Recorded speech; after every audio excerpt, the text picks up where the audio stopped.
So coming to your PMS product category, what are the offerings, what are the strategies that you have? So in PL, we have three offerings on portfolio management services. We have two multi-cap funds and one small and micro cap fund. So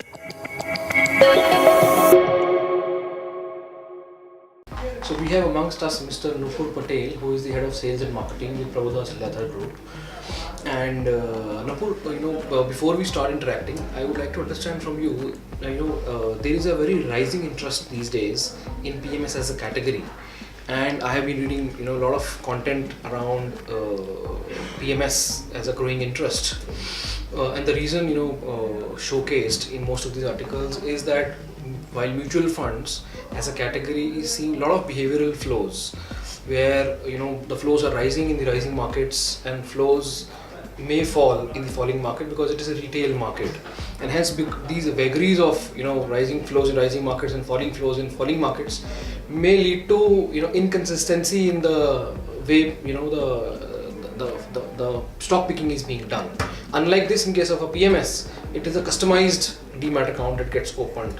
So what are your views with regards to this comparison of mutual funds and PMS? Hello Kamal and hi everyone.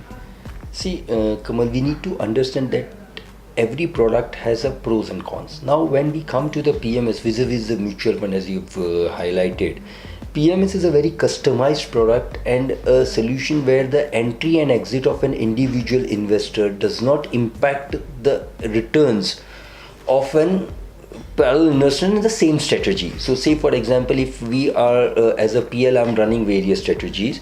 Any investor which comes in a particular strategy or between different strategies also as an option, his entry and exit will always remain restricted to his individual investments, and unlike his entry and exit would not impact neither the fund's returns and the returns of his or the other investors.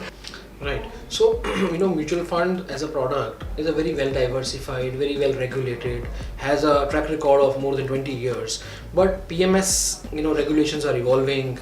It is a concentrated portfolio, hence relatively is high on risk. The data, is lately being made available. Otherwise, historical data is not, available to general public.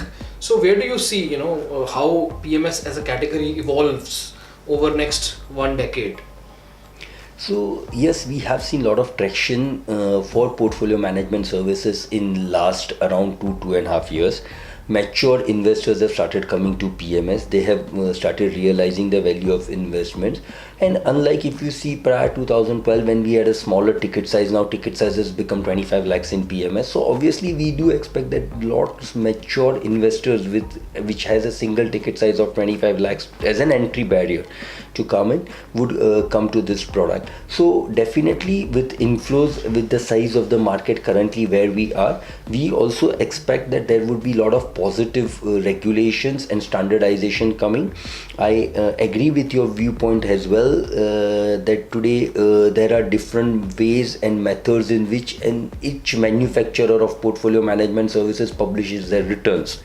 And the way they have no compulsion, unlike a mutual fund where you have a restriction per script, per stock beyond certain level, cash management levels also, where PMSs can remain on the cash for a longer period. There are no questions, or they can have some concentrated investments very well, and there are certain offerings which has very very concentrated portfolios as well in market available. So with time and span, one does understand, and now PMS is slightly being an HNI and ultra HNI product.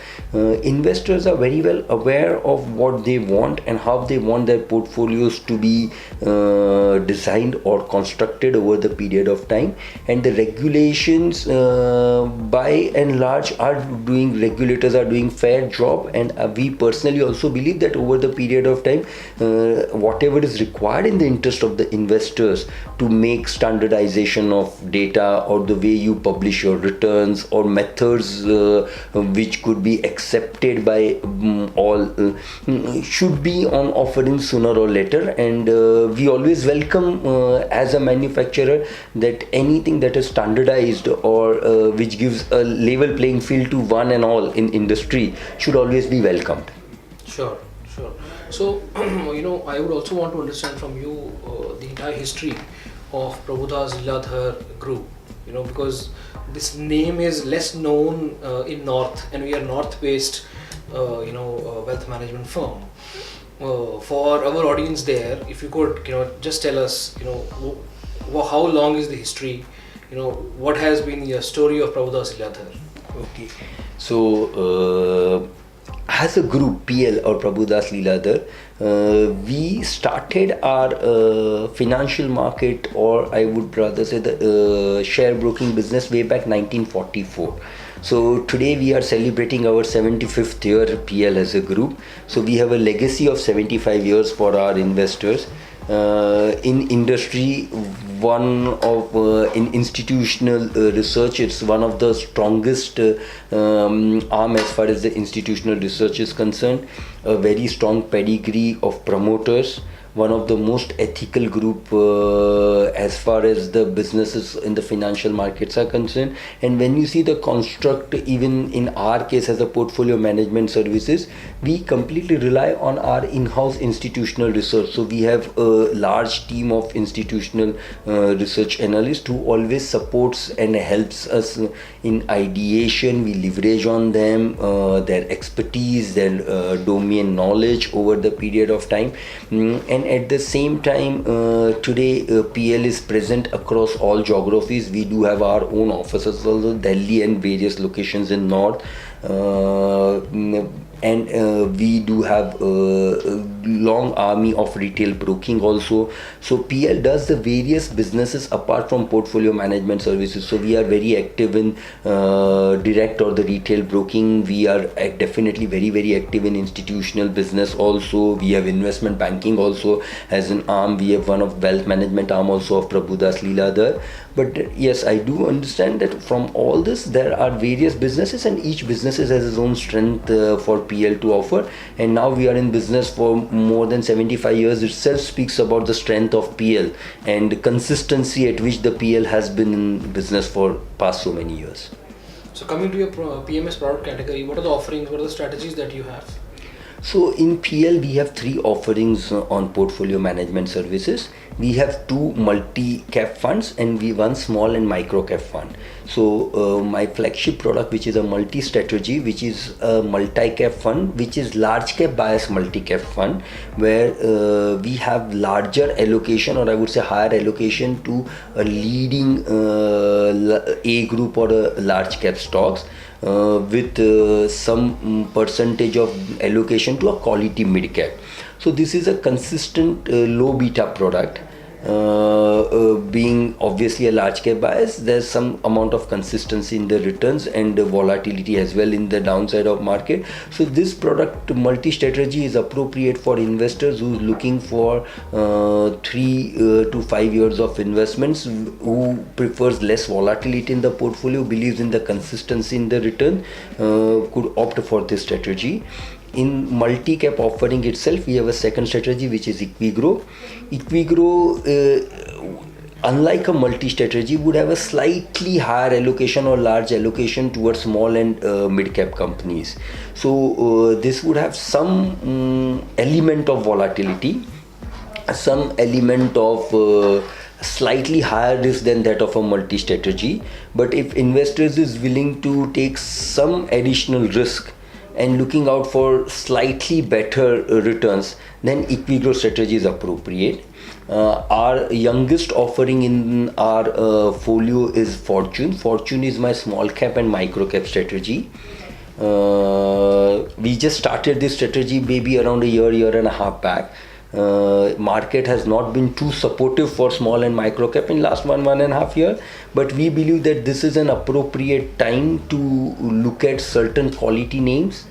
If investor has a deep appetite, then one should always look at small and micro cap strategy.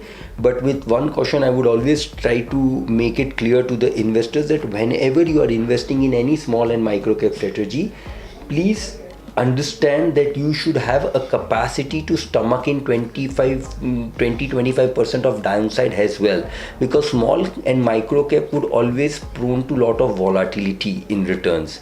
So over the period of time, the wealth generation could give you much I would say better returns than expected, but at the same time one also needs to be very cautious when you are investing, because predominantly the fund managers are investing into the companies which are smaller in size, smaller in micro in market caps. So this offerings would always be high on risk reward spectrum. But I have always been, and that's PL philosophy, that whenever we get any inflows in fortune strategy, we always try and explain our investors that this is a purely small and micro cap strategy which would have its inherited benefits for sure, but would have certain risk element as well, and one should be very well aware of this risk element. And here we always look at any investment beyond 5 to 7 years. So when investor understands that he wants to stay investor for more than 5 to 7 years, then we welcome investments in fortune strategy. Right. And what are the pillars or investment philosophies on the basis of which you do stock picking? So ideation of stocks or investments, as I've earlier discussed with you, that we definitely rely on the quality institutional research that PL has. So we leverage on our institutional research. Then we have an investment committee comprises of various team members.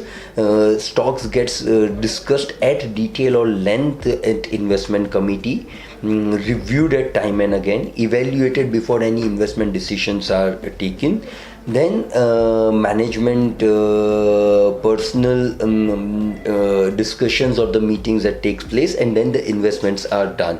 And definitely we do have our buy side analysts in PMS as well. So there are some element of internal checks and balances done by our buy side analyst as well before stocks are selected or picked up for investments or reviewed in investment committee. One thing that PL has an advantage in terms of the investments is that there's a rigorous review and monitoring of each and every franchise that we hold in our portfolio. We try and monitor them very regularly. Every quarter, as far as possible, my team would ensure that the complete analysis are done, projections are made, and then it is reviewed. So the positivity is review and monitoring of our PMS, and that's what we always stand by over the period of time. Right. So within the PMS product category, there is one I would say dissatisfaction which most investors have when they invest in the product. After that, they are unable to get the value of their investment on daily basis or weekly basis, and they struggle to see the performance. So unlike which mutual funds, one can get information and data on daily basis. And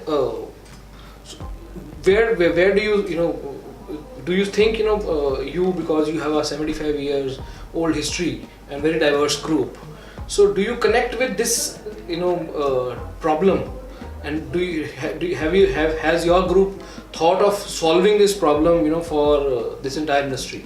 Okay. So as an investor, every investor who would log into Prabhudas Lilladhar Portfolio Management Services will be provided with his unique back office, or I would say online login, sure, where every day NAV gets uploaded, or valuations, I would not NAV is not the correct term, but the valuation gets uploaded. So one is able to see his or her value of investments on daily basis or regular basis. Second, as we know that in PMS the stocks are ultimately pushed to the investor's individual demat account. So obviously they have all the rights. So whenever any sell transaction happens from regulators or this respective, they get the SMSs on their mobile. So they are aware and they are on the top of the subject at investments. And what we have done with the experience that we have in our portfolio management services of past many years, we have set up a dedicated customer desk with WhatsApp and online and offline both modes. So because we do have NRI investors as well, and because of the time gap, they sometimes wants to connect us off market hours. So we have set up this 24/7 WhatsApp desk also for them, where the customer can just drop in any requirement if they have, and which gets, so in PL we try to keep the TED that any query that comes to PL should be solved in less than, if it's a working hours, then in less than 2.5 hours, and if it's off working hours, then in less than 6 to 7 hours that query should be properly replied to all the investors, and always accessible. So my customer desk will be always accessible for my investors any point of time. Personal mobile numbers of our team, we are one of a very few PMS houses where probably my handphone numbers or handphone numbers of other key members are available. And they are always connectable. So whenever a customer gets a welcome letter, he gets assigned a relationship manager, and relationship managers all coordinates, including his personal handphone numbers, are printed on the letter for him to immediately connect, and they can access at any given point of time. Sure. And within the portfolio, what is the churn ratio over last maybe 2-3 years? If you can share that data with us. So that I would like to take that a strategy wise, so that's very easy to understand. So in my both multi-cap funds, we follow the philosophy of core and satellite portfolio. When I say core and satellite portfolio, we have approximately 70% of investments which are our core sectorial themes or the sectorial buys, which normally are very long term in nature, and where there are no frequent view change or the decision changes are made. So 70% of portfolio in both multi-cap funds would be extremely long term in nature, where the 30% of portfolio is always left for some kind of sectorial momentum or a favor in any particular sector, or you see sectors doing good for 4, 5, 6 quarters, or sometimes we have lot of time we have seen that the performance of the portfolio is always because of the ownership and under ownership of a particular sector or a stock. As we all know, when Trump came to power, there were a lot of I would say skepticisms about IT as a sector, and people were not clear that whether IT would sail through, and IT was largely under owned by most of the fund houses, and all of a sudden we saw that IT gave a phenomenal return in year and a half after that. So our 30% of investments are majority done in such sectors or investment themes or certain stocks or ideas where we believe that a good alpha can be created over the period of time. So score and satellite, which is a 70-30 philosophy that we undergo for our large cap fund, or I would say multi-cap funds. When it comes to my small and micro cap fund, we take bottoms up approach. We do not follow any sectoral allocation in our fortune strategy, which we do very rigorously follow in our multi and equi growth strategy. In fortune strategy, we take the bottoms up approach on the investments, on the stocks, and there we slightly tend to take a mid to long term view, because we ourselves believe that when you are buying the companies in the early growth stage, you need to give some time to the company for actual performance and wealth to be created. So their conviction needs to be slightly more than that of other stock pickup. You do a lot of checks and balances internal in terms of the company's profile, in terms of management running the companies, in terms of what kind of businesses they are into, the focus of management. Definitely do a lot of factors also do play a role, like promoters' skin in the business. And so in fortune strategy, you would normally see that the calls are for mid to long term with structure and solid management, and consistency of the business is looked upon in that. So the churn for my portfolio in all these strategies would be very, very minimal, because the larger part of the investments are done with the respect, but as I said that we do review and monitoring very rigorously. So if we believe that our philosophy at the time of investments is not coming true, corrective measures or the actions are also taken on the portfolios. Sure. Last and the most important thing is, what are the fee structures that you have across all your, three products? So PL has a group, we have a fixed fee structure which is 2.5% per annum, which divided into 4 equal quarter. So 0.625 at the beginning of the quarter, on the first day of the quarter, whatever is the NAV on which the fees gets levied. We do have an exit load which varies depending on the investments horizon of an investors from 1 year to 3 years at a different staggered manner. And at the same time we have we do not charge any custodian charges as of now. We do not charge any maintenance charges also to the investors. So we have tried and kept our fee structure very lean and very easy to understand for investors. And PL as a group, all auditor statements and all other relevant informations are provided to the investors at the year end. Okay. And at the year end, in what duration? So during what month? Year-end statements, normally we try and complete it by first to second week of May.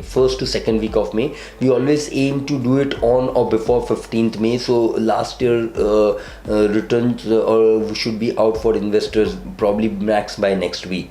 So we try and complete. We always aim. Our aim is to do it by April. But somehow, because of the each and every account needs to be monitored detailed, and then auditors also need some time to go through that. But we have always tried and kept the consistency of mid-June to deliver this audited numbers to our investors. Sure. Thank you so much. It has been a pleasure talking to you. Thanks, Kamal. It was pleasure for us as well to have you guys, and really thankful for you giving an opportunity to PL PMS. We are equally obliged. Thank you. Thank you. Thanks.